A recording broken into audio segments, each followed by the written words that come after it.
जब आता है उसके बाद में एकाएक आप जमीन पर गिरते हैं, लेकिन उन सब के बीच में सीपीआर सिंगल ऑप्शन है जो आपकी जान बचा सकता है। उसको प्रैक्टिकली भी हम डॉक्टर राकेश जिंदल साहब के साथ में यहाँ पर दिखाने की कोशिश कर रहे हैं कि आखिर सीपीआर आप किस तरह से कर सकते हैं, सीपीआर किस तरह से किया जा सकता है। सर हमें यहाँ पर बताएंगे, फिलहाल सर वो दिखाएं कि किस तरह से सीपीआर प्राथमिक तौर पर कोलैप्स होते ही, गिरते ही दिया जा सकता है। बहुत अच्छी बात है हिमांशु जी। जैसे पेशेंट कोलैप्स हो गया, ये कोलैप्स होने के बाद सीधा आप क्या करेंगे, सीधा लेट जाएगा।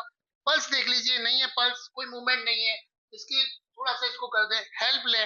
एक बंदा माउथ टू माउथ रेस्पिरेशन करे और अपने इस हाथों को ऐसे रखें, ये दोनों हाथों को ऐसे रखें, ऐसे रख के जो ये वाला पूरा पोर्शन है, इस पोर्शन को ऐसे यहाँ लगे और यहाँ पे लेके इसको लेके और इस पे ऐसे खड़े हो जाए और फिर ऐसे पंपिंग करें उसकी, और 1 मिनट में 60 to 80 हाँ यार, ऐसे ऐसे स्पीड करते जाए। इसमें कोई सर वेट कितना लेना है? वेट ये तो जो पेशेंट होता है उसमें कम से कम आपका जो जो जो चेस्ट है वो 1 इंच से 2 इंच तक नीचे तक दबे, इतना प्रेशर देना चाहिए।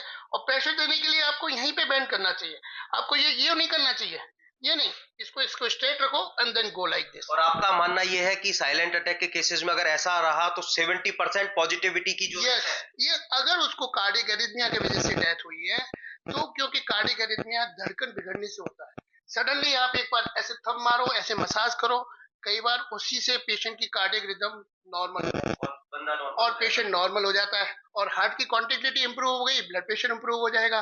ब्लड प्रेशर अगर ब्रेन के अंदर जाएगा, थोड़ी देर बाद उसका रेस्पिरेशन नॉर्मल हो जाएगा। इस बीच में अपन को केवल कार्डियक मसाज करना है और माउथ टू माउथ रेस्पिरेशन देना है, और ऐसा अगर करेंगे तो 70% लोगों को बचा सकते हो, 70% लोगों को बचा सकते हो। ये बहुत महत्वपूर्ण हिस्सा कहा जा सकता है, ये बहुत महत्वपूर्ण बात कही जा सकती है कि अगर साइलेंट अटैक इस तरह से आता है तो तुरंत प्रभाव से CPR mouth to mouth respiration अगर दे दिया जाए तो उस पेशेंट को बचाया जा सकता है। और डॉक्टर साहब मानते हैं कि करीब करीब 70% तक ये रेशो है कि जिसे साइलेंट अटैक आया और उसे समय रहते सीपीआर मिल गया और माउथ टू माउथ रेस्पिरेशन अगर मिल गया तो 70% तक चांसेस है कि आप उसकी जिंदगी को, उसके जीवन को बचा लें। आज देश भर में साइलेंट अटैक के मामले जिस तरह से, जिस तेजी के साथ में बढ़ रहे हैं, वो हर किसी के लिए बड़ा चिंता का सबब है। एकाएक घोड़ी पर बैठा हुआ दूल्हा साइलेंट अटैक से मौत के आगोश में आ जाता है। स्टेज पर नाचती हुई लड़की एकाएक गिर करके मौत के काल में समा जाती है। एक 12 साल का बच्चा स्कूल जाते हुए साइलेंट अटैक से मर जाता है। लगातार इस तरह के मामले बढ़ते जा रहे हैं जो हर किसी के अंदर भय, हर किसी के अंदर चिंता के कारण का बड़ा सबब बन रहे हैं। फिलहाल ऐसे हालात क्यों हैं? Doctor Rakesh Jindal heart specialist हैं और कहा जा सकता है हृदय विशेषज्ञ के तौर पर बहुत बड़ा नाम है। सर, न्यूज़ 18 राजस्थान में आपका स्वागत है। मैं समझना चाहूंगा कि जिस तरह से ये हालात बने हुए हैं, जिस तरह से ये हालात हैं, वो बहुत चिंता का सबब है। आखिर क्यों? सर, बहुत अच्छी बात है कि आपका मीडिया जो है इस बात को उठा रहा है। ये जो इस बीमारियां होती हैं इसको हम बोलते हैं सडन कार्डियक डेथ, है ना। और सडन कार्डियक डेथ के कई कारण होते हैं। अब आपने बताया जैसे कुछ बच्चों में भी होती है और बड़ों में भी होती है, लेकिन इसके जो कारण हैं वो मेनली केवल हार्ट अटैक ही नहीं होता है। हार्ट अटैक एक कारण है इसका, लेकिन हार्ट अटैक के अलावा और भी बहुत सारे कारण होते हैं जिसकी वजह से ये सडन कार्डियक डेथ होती है। और इसमें हमारी भाषा में सबसे ज्यादा बोला जाए तो इसको कार्डियक एरिथमिया बोलते हैं, जो कि सडन डेथ होती है। आदमी जैसे भाषण दे रहा है, भाषण देते देते कोलैप्स हो जाता है और वहीं के सब कुछ अगर 2 मिनट 3 मिनट उसको अगर कोई सीपीआर नहीं मिला तो सर्वाइव नहीं करता है।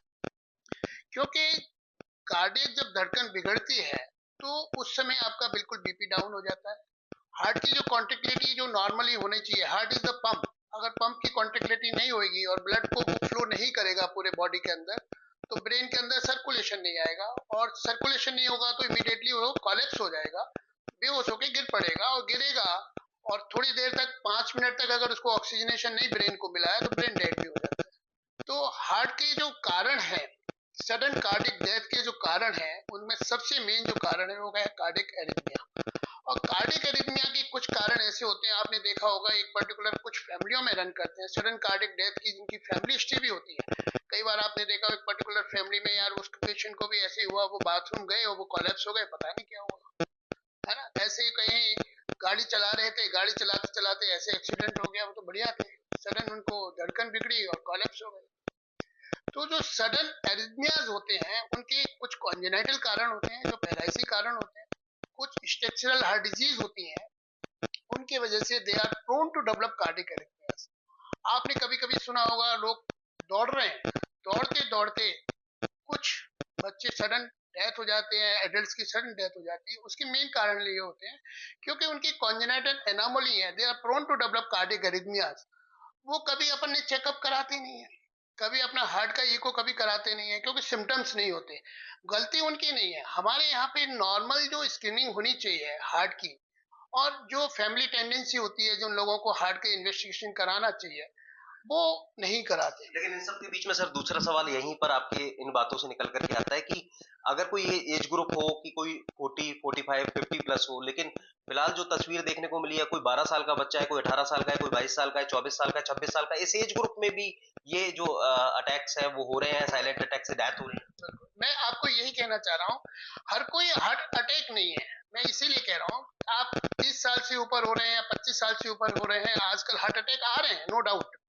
जो पहले टेंडेंसी हार्ट अटैक की 40 से ऊपर की होती थी, वो आज से 20 साल के बच्चे भी और 25 साल के बच्चे भी आजकल हार्ट अटैक से आ रहे हैं।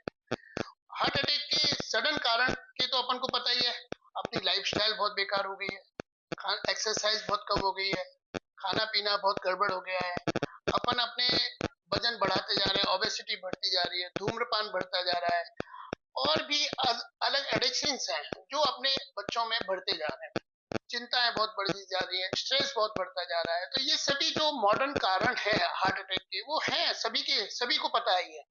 और इनके वजह से सडन जो बच्चे यूजली होते हैं, इनकी उम्र 20 से 40 साल के बीच में होती है, उनको सडन अगर चेस्ट पेन होता है तो वो उससे पहले बिल्कुल नॉर्मल होते हैं, क्योंकि जो हार्ट की नस में जो ब्लॉकेज डेवलप होता है वो सडन होता है। आपने देखो अगर कई पेशेंट हार्ट के होते हैं, वो सालों तक चलते रहते हैं, दवाइयां लेते रहते हैं, उनको लेकिन सडन कार्डिक डेथ नहीं होती। वो हार्ट के पेशेंट होते हैं, उनको नहीं होती है, इवन उनको पता है वो हार्ट की बीमारी है, लेकिन उनको नहीं होती। लेकिन जब सडन हार्ट अटैक होता है, और हार्ट अटैक का सबसे मेन कारण, जो इमीडिएट जो कारण है जो डेथ होती है हार्ट अटैक की वजह से, वो मेन कारण कार्डिक एरिथमिया ही है। क्योंकि अटैक होता है, नस बंद होती है, उसका हार्ट डैमेज होता है, डैमेज होने की वजह से हार्ट की इरिटेबिलिटी बढ़ती है, और इरिटेबिलिटी बढ़ने की वजह से उसको कार्डिक एरिथमिया होते हैं। लेकिन सर इसका मतलब है कि एरिथमिया होने की वजह से उसका बीपी डाउन हो जाता है, डाउन होते ही वो कोलैप्स हो जाता है, और एरिथमिया को आपने विद इन 5 मिनट में सब ठीक नहीं किया तो वो कोलैप्स हो जाती है और एक्सपायर हो जाता इसका है। मतलब ये सर कि कार्डिक एरिथमिया जब हो रहा है तो आप ये एक्सपेक्ट नहीं कर सकते कि 7 दिन, 15 दिन या 1 महीने पहले से उसको कोई सिम्टम्स जो है वो फील हो। बिल्कुल सही कह रहे हो, मैं यही बात आपको कहना चाह रहा हूँ कि पेशेंट को पता ही नहीं होता है। आप, वो तो बेचारा भाषण देने गया है, वो तो घोड़ी पे बैठ के दूल्हा बन के गया है, उसको तो ही पता है कि मेरे को क्या होने वाला है। इलाज देखो, इसमें इलाज कई तरह के होते हैं। देखो सबसे, इसके मैंने बताया ना, सडन कार्डिक डेथ के कई कारण होते हैं, इसमें हार्ट अटैक एक इंपॉर्टेंट कारण है, कार्डिक एरिथमिया जो स्ट्रक्चरल हार्ट डिजीज है वो एक अलग कारण है। तो इसमें प्रिवेंशन ही है ना, प्रिवेंशन कर सकते हो। कुछ ऐसे सिंड्रोम्स होते हैं, लॉन्ग क्यूटी सिंड्रोम्स होते हैं, या कुछ ऐसे एरिथमियाज होते हैं जिनको अपन पहले प्रिडिक्ट कर लेते हैं, और अगर वो अपना चेकअप कराए, मैं तो कहता हूँ हर 20 साल के बच्चे को भी एक बार अपना हार्ट का इकोकार्डियोग्राफी कराना चाहिए, अपनी फैमिली हिस्ट्री देखनी चाहिए, अपना कोलेस्ट्रॉल लेवल देखना चाहिए, और अपनी लाइफस्टाइल को अच्छा रखना चाहिए। समझ रहे, समझ रहे। तो उससे हम बहुत सारी चीजों को, कॉन्जेनाइटल हार्ट डिजीज को रूल आउट कर लेते हैं, उसकी ईसीजी से पता कर लेते हैं कि उनकी कभी एरिथमिया होंगे नहीं होंगे, उनकी कभी जो एक्सेशनल जो सिंकोपी होती है, और जिसको एक्सेशनल कार्डिक एरिथमियाज होते हैं, उनको भी हम ट्रेडमिल से और उन चीजों से पता लगा लेते हैं कि they are prone to develop और नॉट। तो बहुत सारी चीजें हैं। मैं तो कहता हूँ हर 20 साल से कम उम्र के बच्चे को भी अपना हार्ट का चेकअप कराना चाहिए, अगर उनको कॉन्जेनाइटल एनोमली की वजह से है। और 20 से 40 के बीच में तो डेफिनेटली उनको अपने रिस्क फैक्टर पे जरूर ध्यान देना चाहिए, है ना, चाहे वो कोलेस्ट्रॉल हो, चाहे वो डायबिटीज हो, चाहे वो उनका ब्लड प्रेशर हो, चाहे उनकी स्मोकिंग हो, चाहे उनका ओबेसिटी हो। इन सब चीजों को कंट्रोल करना सबसे बहुत जरूरी है, ये क्योंकि लाइफ स्टाइल के पार्ट है। हार्ट अटैक का एक भी कारण नहीं होता है। से हो जाए। हार्ट अटैक जो होता है, जो हार्ट की नस होती है, हार्ट की नस में फ्लो बढ़ रहा है और सडनली वो बंद हो जाता है। वो बंद इसीलिए होता है क्योंकि जो स्मूथ सरफेस होती है, एंडोथेलियम जिसको सरफेस बोलते हैं, वो सडनली एब्रेड हो गई या उसमें कोई अल्सरेशन डेवलप हो गया। और अल्सरेशन की वजह से आपकी बॉडी के अंदर ऐसा सिस्टम होता है कि जहां पे भी कोई भी खरोंच आएगी वहां पे क्लॉट बन जाता है। आपकी बॉडी के अंदर टेंडेंसी होती है। तो जो क्लॉटिंग मैकेनिज्म होती है आपकी, उसकी वजह से वो विद इन 30 मिनट्स के अंदर पूरी आर्टरी क्लॉक हो जाती है। आपने देखा होगा कई पेशेंट्स होते हैं, उनको चेस्ट पेन होता है, आधा घंटे बाद 1 घंटे बाद ठीक भी हो जाते हैं, क्योंकि जो आर्टरी नस बंद होती है, अपने भगवान ने ऐसा भी बना रखा है, जो क्लॉट बनता है उसको डिजोल्व करने की भी अपनी बॉडी के अंदर कैपेसिटी होती है। तो एक कोगुलेंट और एंटी कोगुलेंट जो आपकी मैकेनिज्म आपकी बॉडी है, वो आपको प्रोटेक्ट करती है, आपको ठीक भी करती है। तो उसकी वजह से आपका फ्लो बन जाता है, उसकी वजह से आप अस्पताल भी आ जाते हो, इलाज भी करा लेते हो। कई बार आपने देखा होगा हार्ट अटैक के मरीज 3-3 दिन 4-4 दिन घर पे पड़े रहते हैं, कुछ नहीं होता उनको, they are absolutely all right. और कोई उसको चेस्ट पेन भी होता है, वो उसको अस्पताल आ रहा होता है, रास्ते में रह जाता है। So there is a variability of the presentation of the disease. अचानक साइलेंट पूर्ण सवाल सर ये भी है कि अचानक से किसी को साइलेंट अटैक आया तो उस वक्त ना ही डॉक्टर हो सकता, ना ही अस्पताल हो सकता, क्योंकि निश्चित तौर पर दूरियां जो है, कोई गांव के अंदर हुआ है तो घंटों की दूरियां होती हैं, शहर के अंदर है तो आधा घंटा 1 घंटा उससे ट्रीटमेंट में लग जाएगा, लेकिन वो बहुत देरी तब तक हो चुकी थी। एट इमीडिएट क्या किया जा सकता है? हिमांशु जी, बहुत अच्छा क्वेश्चन है। यही एक कारण है कि मैं कहता हूँ जो भी पेशेंट अगर सडनली कोलैप्स हुआ, एक कंडीशन होती है सीपीआर, जिसको कार्डियो पल्मोनरी रिससिटेशन कहते हैं। हमने कोटा के स्कूलों में, कोटा के सब लोगों में काफी लोगों को ट्रेंड किया है कि सीपीआर करो। सीपीआर जैसे ही पेशेंट कोलैप्स होता है उसको सीधा लेटा दो, और सीधा लेटा के उसका कार्डियक मसाज करो, है ना। 1 मिनट में कम से कम 60 से 80 बार उसकी मसाज करो, और बीच में उसके लिए हेल्प के लिए लोगों को बुलाओ, और एक माउथ टू माउथ रेस्पिरेशन करें, और एक कार्डियक मसाज करें, और एम्बुलेंस को बुलाओ, और एम्बुलेंस को बुला के कैसे भी नियर बाई हॉस्पिटल की तरफ उसको पहुंचाओ। ये देखा गया है यूजुअली जो सडन कोलैप्स होते हैं पेशेंट, वो कार्डियक एरिथमिया की वजह से होते हैं। और 70% पेशेंट अगर उसको इमीडिएट सीपीआर कर दिया आपने, तो उसकी रिदम जो कार्डियक एरिथमिया हो रहा है ना, वो revert to normal sinus rhythm में आ जाता है और पेशेंट सर्वाइव हो जाता है। और विद इन 2 मिनट के अंदर पेशेंट सांस लेने लग जाता है, उसका रेस्पिरेशन नॉर्मल हो जाता है, उसकी धड़कन नॉर्मल हो जाती है, उसका बीपी नॉर्मल हो जाता है। जब ऐसे हो जाए, थोड़ी देर बाद वो पेशेंट के मूवमेंट आने लग जाए, तो पेशेंट को लिटा के रखो। लेकिन सर आप बहुत बड़ा परसेंटेज बता रहे हैं कि अगर समय रहते अगर उसे सीपीआर मिल जाए तो 70% पेशेंट को आप सर्वाइव करा सकते हो। और अगर पेशेंट को होश नहीं आया सीपीआर के बाद, तो सीपीआर करते करते नियर बाई हॉस्पिटल में ले जाइए। आप सीपीआर बंद मत कीजिए, क्योंकि आपके हार्ट की ताकत नहीं है ब्लड फेंकने की, लेकिन आप सीपीआर कर रहे हो। तो हार्ट का मेन काम क्या है? ब्लड को लेना और ब्लड को फेंकना बॉडी के अंदर। तो जो बॉडी को पंप करते हो आप, हार्ट को जब पंप करते हो, तो उससे आपका ब्लड निकलता है, आता है, निकलता है। तो जो आपका आर्टिफिशियल जो आपकी पंपिंग की तरह काम कर रहे हो, तो वो मसाज एक जना करता रहे और माउथ टू माउथ रेस्पिरेशन देता रहे, क्योंकि हार्ट और लंग दोनों ही इंपॉर्टेंट होते हैं। अगर आपका बीपी सर्कुलेशन मेंटेन रहा है हार्ट की मसाज से, और ऑक्सीजनेशन उसका मिलता रहा, तो धीमे धीमे उसका ब्रेन का रेस्पॉन्स आ जाएगा। ब्रेन का रेस्पॉन्स आ गया तो उसका रेस्पिरेशन स्पॉन्टेनियस आने लग जाएगा, और धड़कन नॉर्मल आई तो पेशेंट को होश आ जाएगा। तो ये सबसे बड़ी कॉमन चीज है। तो सीपीआर होना बहुत जरूरी है। और मैं तो कहता हूँ आप लोगों को, मीडिया को, सारे लोगों को मैं तो कहता हूँ, चाहे स्कूलों में भी ये ट्रेनिंग होनी चाहिए, छोटे छोटे बच्चों को ये ट्रेनिंग होनी चाहिए कि सीपीआर करना सीखें। ये एक पार्ट सिर्फ करिकुलम होना चाहिए उनके बच्चों के, मतलब कहता हूँ हर कॉलेज और हर स्कूल में ये करिकुलम होना चाहिए कि महीने में एक क्लास सीपीआर की उनकी क्लास की होनी ही चाहिए। उससे लोगों में बहुत अवेयरनेस आएगी। जब बच्चे बड़े होंगे तो उनको पता ही रहेगा कैसे सीपीआर होता है। तो ये एक सिस्टम अगर एजुकेशन का बन जाए सीपीआर का, तो इट इज रियली गुड। मैं मानता हूँ जो उनके 70-80 साल के लोग हैं वो सीपीआर तो क्या सीखेंगे, पर उनको सीपीआर सिखाने वाले उनके बच्चे हैं। तो अपन को बच्चों को ही ट्रेन करें। एजुकेशन अगर हम बच्चों को देने लग जाएंगे तो बहुत फर्क पड़ेगा उससे। तो we have to do that. Attack के अंदर जो आपने बताया वो ये कि कुल मिलाकर के प्रिवेंशन ही इसके अंदर एक वो है कि आप टेस्ट कराते रहें, पूरे प्रिवेंट इसको लेकर के रहें। लेकिन इन सब के बीच में क्या ये कह सकते हैं कि कोविड जब आया उसके बाद से हम ये देख रहे हैं कि इस तरह के केसेस में इजाफा हुआ है, इस तरह के केसेस बहुत तेजी से सामने आने लगे हैं। एक जिम्मेदार इसको लेकर के कोविड को मान सकते हैं? सर देखो, ये तो मैं भी मानता हूँ, मैं भी इतनी प्रैक्टिस कर रहा हूँ। बिफोर कोविड की प्रैक्टिस देखो और आफ्टर कोविड की प्रैक्टिस को देखें तो अपने केसेस तो बढ़े हैं, है ना, हार्ट के केसेस तो बढ़े हैं।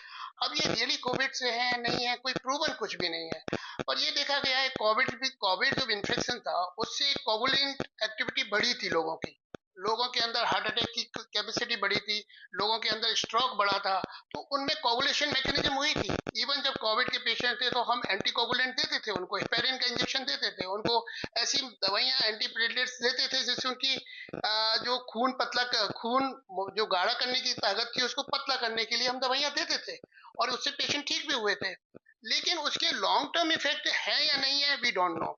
इवन जो लोगों ने वैक्सीनेशन किया है, आजकल लोग बोलते हैं कि वैक्सीनेशन करा लिया कोविड के, इसकी वजह से अपनी टेंडेंसी बढ़ गई है। ये कहना मुश्किल है, साइंटिफिकली प्रूवन कुछ भी नहीं है। बट हाँ, पेशेंट में अवेयरनेस बहुत आई है, और इसमें रोल आप मीडिया का, बहुत बड़ा मीडिया का रोल है, बिकॉज मीडिया बहुत ज्यादा है। लेकिन सर इसमें फिर मेरे जहन में, आपने मुझे जवाब दे दिया इस सवाल का, लेकिन घुमा करके दोबारा मैं सवाल पूछ रहा हूँ कि हैरान कर देने वाली बात यह है कि एज ग्रुप सर 12 साल, 14 साल, 18 साल, कोई सोच नहीं सकता वो बच्चा जो स्कूल जाता है कि मुझे साइलेंट अटैक हो सकता है। तो ये बहुत चिंता की भी बात है, और उस ओर कहा जा सकता है उस एज ग्रुप का ध्यान भी नहीं होता कि मैं जाकर के अपने हार्ट से रिलेटेड टेस्ट कराऊं या कुछ प्रिवेंशन पर। सर बहुत अच्छी बात है। देखो सर, आजकल डिजिटल मीडिया का बहुत बड़ा रोल है, और मेरे को तो कार्डियोलॉजी किए हुए, मैं डॉक्टर बनी हुई, मेरे को तो 28 साल हो गए कार्डियोलॉजी की प्रैक्टिस करते करते। और मैं ये मानता हूँ कि ये जो बीमारी है, ऐसा नहीं हमने पढ़ी नहीं है, ये सडन कार्डिक डेथ बीमारी बहुत पहले से है। और एक्सर्शनल सिंकोपी, बच्चे सडनली एक्सपायर, खेलते खेलते एक्सपायर हो रहे हैं, पहले भी होते थे, लेकिन पहले मीडिया हाईलाइट नहीं करता था। जिसका हो गया वो हो गया, गांव में हुआ, शहर में हुआ, हो गया, पता नहीं क्या कारण है क्या नहीं, उसको कभी कोई इन्वेस्टिगेट नहीं करता था, ना कभी वो मीडिया में आता था, ना कभी सोशल में आते हैं, वो किसी सामने आ रहे हैं। आप ये बताइए, दूल्हा अगर वो बॉडी पे बैठा है और गिर गया तो आज तो मीडिया में आ गया। ऐसा है नहीं कि पहले कभी हुआ नहीं हुआ, ऐसा है ना। अपने अब्दुल जी भी, जो कहते अपने राष्ट्रपति जी थे, अब्दुल कलाम जी, वो भी बैठे बैठे कोलैप्स होके गिरे थे ना, भाषण दे रहे थे, भाषण देते देते वो भी बेहोश से हुए थे ना। तो कई ऐसी बीमारियां हैं जिनका कोई जवाब नहीं है, पर हाँ, ये बीमारियां प्रिवेंटेबल हैं, बशर्ते अपन को अवेयर होना पड़ेगा। भाई आप ये मत सोचो कि आप दौड़ रहे हो, सब चीज हो, फिट हो, है ना, मतलब कि आपको हार्ट की बीमारी नहीं हो सकती। कई पेशेंट मेरे पास हार्ट अटैक के आते हैं, वो कहते हैं डॉक्टर साहब मैं तो अच्छा खाता हूँ, अच्छा मेरे कोई ऐब नहीं है, मैं स्मोकिंग नहीं करता हूँ, मेरे को डायबिटीज नहीं है, मेरे को ब्लड प्रेशर नहीं है, मैं पतला हूँ, दुबला हूँ, आपके कोई रिस्क फैक्टर है ही नहीं, तो फिर मेरे को हार्ट अटैक कैसे हो गया। मैंने कहा बहुत सारी ऐसी चीजें भी हैं जो हमें भी नहीं पता है, कई ऐसे फैक्टर्स हैं, because heart attack is a multi factorial. So जिनको हमें पता है कि इनकी वजह से होता है, इवन लोगों में वो बीमारियां होती है तब भी उनको अटैक नहीं होते हैं। मैं आपको प्रूवन देता हूँ, कई ऐसे पेशेंट हैं जिनके कोलेस्ट्रॉल बहुत हाई है, वो 50 साल तक उनको अटैक ही नहीं हुआ, वो दवाई भी नहीं खाते, कुछ भी नहीं खाते, तब भी नहीं हुआ। So there is so much variability in the presentation, so much. मैं कह रहा हूँ कि कई चीजों में आपकी बॉडी की जो मैकेनिज्म है, कुछ खराब भी है तो कुछ अच्छी बॉडी भी चीजों को सप्लाई करती है। समझे, आपने कोलेस्ट्रॉल के बारे में सुना होगा, कई कोलेस्ट्रॉल अच्छा भी होता है, एक कोलेस्ट्रॉल होता है वो बैड कोलेस्ट्रॉल भी होता है। तो एचडीएल कोलेस्ट्रॉल किसी का अच्छा है, एलडीएल कम है या थोड़ा सा ज्यादा है, तो इम्पैक्ट, मतलब कहता हूँ आपके मैकेनिज्म बॉडी की हर, और एक इंडिविजुअल पेशेंट दूसरे इंडिविजुअल से डिफरेंट होता है। एक हार्ट अटैक का पेशेंट आता है, वो अपना इलाज कराता है, ठीक है, फिर तीसरे दिन घर चला जाता है। एक पेशेंट हार्ट अटैक का आता है, वो पड़ा रहता है 7 दिन, 8 दिन, 10 दिन तक अस्पताल में पड़ा रहता है, आईसीयू में पड़ा रहता है, इलाज भी करते रहते हैं पेशेंट, फिर भी कई बार बच के निकल जाते हैं, कई बार नहीं निकलते। सो हार्ट की कंडीशंस की प्रेजेंटेशन क्या है और कितनी जल्दी उसका इलाज हुआ है, उस पर बहुत डिपेंड करता है। बस अंतिम सवाल मेरा सर कि अगर कोई शख्सियत, कोई व्यक्ति हार्ट को लेकर के रिस्क फैक्टर पर है, और अगर वो कंटिन्यूटी में अपनी जो मेडिसिन है उनको कंटिन्यू करता है, तो वो साइलेंट अटैक की कैटेगरी से बाहर है? नहीं, बिल्कुल नहीं है। ये देखा भी गया है कि जिनको हार्ट डिजीज ऑलरेडी है वो नॉर्मल आदमी से तो ज्यादा रिस्क में है। पर प्रॉब्लम क्या है कि उस आदमी को पता है मेरे को हार्ट की बीमारी है, तो प्रिकॉशन ज्यादा लेता है, वो प्रिकॉशन ज्यादा लेता है, वो लापरवाही कम करता है, तो वो यूजली आपने देखा होगा सडन कार्डियक डेथ और ये होती है, ये होने के चांस उनको पता होता है और सडनली उनके घर वालों को भी पता होता है इसलिए, और वो अपना प्रिवेंशन रखते हैं, वो अपने डॉक्टर से बार बार दिखाते भी रहते हैं, करते भी रहते हैं, इलाज भी कराते हैं। तो डेफिनेटली अगर नॉर्मल पॉपुलेशन से देखो तो हार्ट के मरीजों में उनमें तो ज्यादा ही है, but they are more prone. Cardiac arrhythmia अगर किसी में सबसे ज्यादा होगा तो किसमें होगा, जिसको हार्ट की बीमारी है, चाहे वो हार्ट का पुराना अटैक हो, चाहे उसकी स्ट्रक्चरल एब्नॉर्मलिटी हो, चाहे उसकी फैमिलियल टेंडेंसी हो, चाहे उसके रिस्क फैक्टर्स खराब हो, वो तो ससेप्टेबल ज्यादा ही होगा सर। लेकिन अब इन चीजों से बच सकते हैं क्योंकि उसको अवेयरनेस है इसकी। एक लाइन में सर, यानी या कुल मिलाकर के अवेयरनेस, बहुत ज्यादा अवेयरनेस, अपना चेकअप और अपनी अच्छी हेल्दी लाइफस्टाइल रखना बहुत जरूरी है। और मैं तो कहूंगा आपको अगर डायबिटीज है तो उसका प्रॉपर इलाज कराओ, ब्लड प्रेशर है तो प्रॉपर कंट्रोल करो, कोलेस्ट्रॉल हाई है तो उसको प्रॉपर रोको, वजन ज्यादा है तो उसको रोको, उसको ठीक करो, स्ट्रेस बिल्कुल मत रखो, टेंशन बिल्कुल मत रखो, खुश रहो और खुश रहने दो, ये एम होना चाहिए आपका। बहुत बहुत शुक्रिया सर, बहुत महत्वपूर्ण जानकारी हमें देने के लिए। तो मल्टीपल फैक्टर्स हैं जो आपको साइलेंट अटैक के मोड तक ले आते हैं, और उसमें देखा हमने कि जाने चली जाती हैं, लेकिन इन सब के बीच में प्रिवेंशन और पूरी तरह से अपने हेल्थ के लिए, अपने बॉडी के लिए आपको खुद को रिस्पॉन्सिबल होना पड़ेगा, चेकअप कराना पड़ेगा वक्त रहते हुए। और ये तमाम जो चीजें जो डॉक्टर राकेश जिंदल साहब ने हमें बताई, उनको लेकर के अगर हमने फॉलो किया तो कहा जा सकता है कि बहुत हद तक हम उस रिस्क फैक्टर से बहुत बाहर निकल जाएं और ऐसे हालात शायद, ऐसी चुनौतियों का सामना हमें ना करना पड़े। हिमांशु मित्तल, न्यूज़ 18 कोटा।